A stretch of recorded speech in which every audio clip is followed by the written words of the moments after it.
After about 12 hours, I 100%ed Tales of Iron 2 Whiskers of Winter. I got all the achievements and beat the game on its hardest difficulty. A 2D Souls-like that improves on the original game in almost every way. Now let's discuss why you should play this indie gem, especially if you're a Souls-like fan. Tales of Iron 2 takes place after the events of the first game, but in an entirely different region. And no, you don't have to have played the first game to understand this one. There are crossovers, but for the most part this is treated as its own isolated adventure.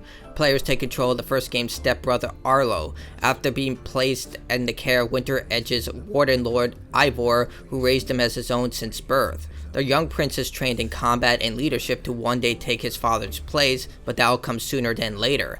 After a routine hunt with his father, Arlo's home is attacked by the Dark Wings of legend, leaving his home destroyed and killing his father.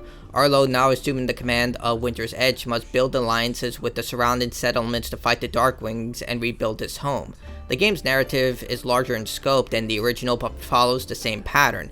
Like King Reggie, Arlo assumes command of his people sooner than expected.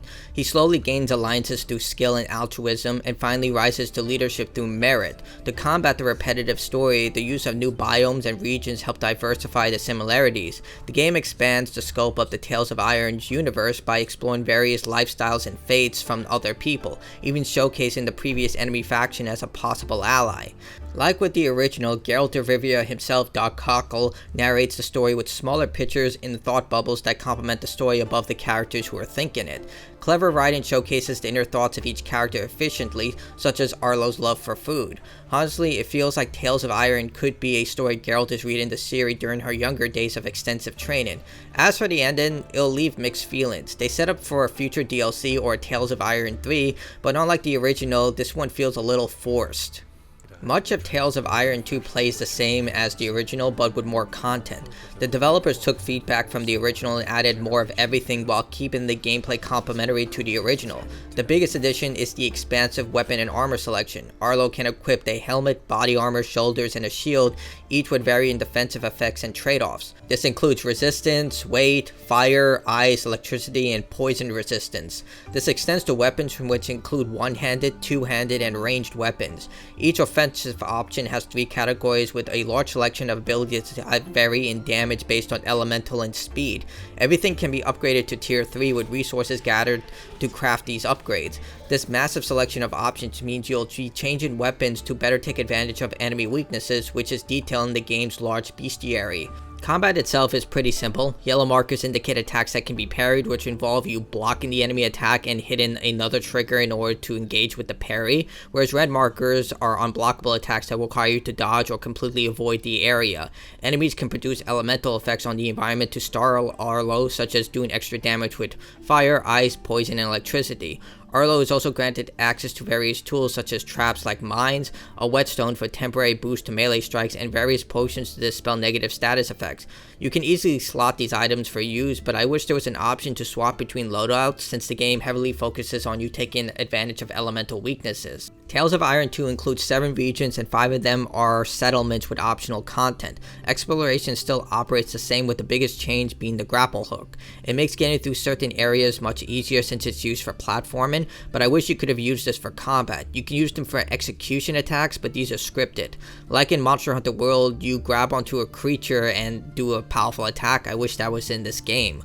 Much of the optional side quests are just hunts against the same enemies. The developers tried to create a system similar to Monster Hunter, where the boss leaves after a certain amount of damage is done, requiring Arlo to track them down again. Unfortunately, it's more annoying seeing you have to simply travel from one area to the next while you whittle down the enemy's health.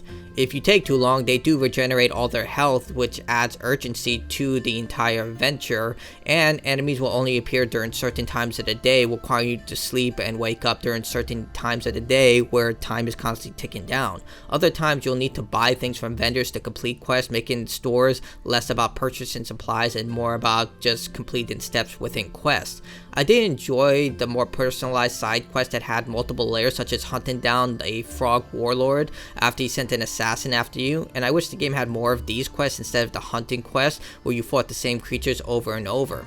The enemy variety has expanded from the first game, but quickly starts to become repetitive because you're going through the same hunts over and over again. The enemies can appear randomly through the environment, which encourages you to hunt them down for supplies, but again, you're just hunting the same creatures over and over as you whittle down their health.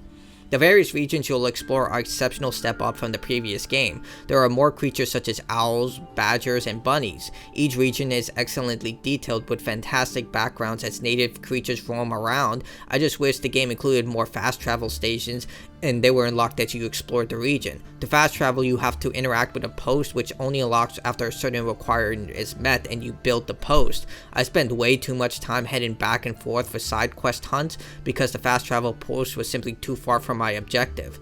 There are quality of life mechanics such as a chest filled with supplies that you failed to pick up and the ability to exchange and purchase resources on the cheap as you build your base of operations.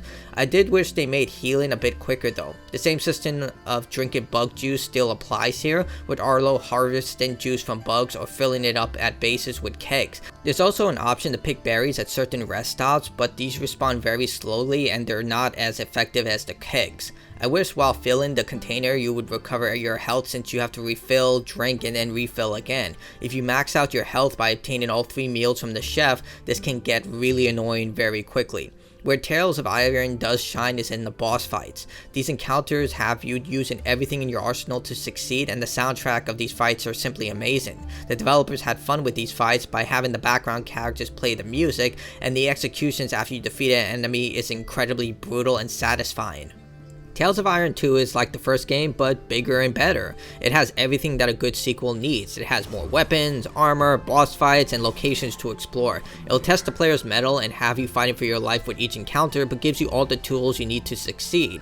I wish the fast travel system was a bit more efficient, and the game had less repetitive hunts and more meaningful side quests, but the developers did an exceptional job of improving the first game. If you're a Soulsbone fan, then you should definitely try out Tales of Iron. It's an absolute indie gem and deserves much more attention than it gets. But now with folk from across the north, all were in need of homes and work.